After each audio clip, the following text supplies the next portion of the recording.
દેશના સંસદ ભવનમાં રાહુલ ગાંધી દ્વારા અપાયેલા હિન્દુ વિરોધી નિવેદનને લઈ અને સુરતમાં વિરોધ પ્રદર્શિત કરવામાં આવ્યો હતો।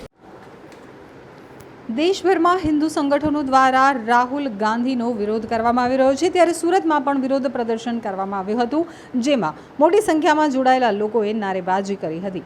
રાહુલ ગાંધીએ હિન્દુ વિરોધી કરેલા નિવેદનને લઈ અને સુરતમાં વિરોધ કરવામાં આવ્યો હતો। જય મહાવીર સેવા સંઘ દ્વારા વિરોધ કરવામાં આવ્યો હતો।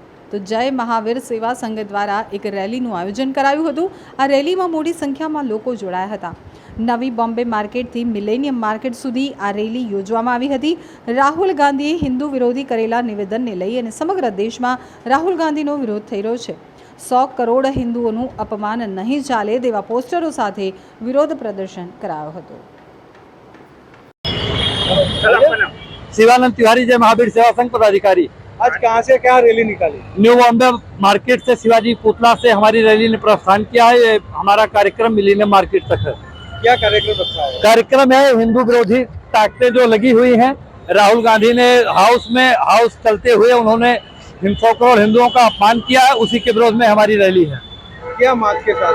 मांग के साथ है कि वो आन हाउस कान पकड़ के माफी मांगे हिंदुओं से।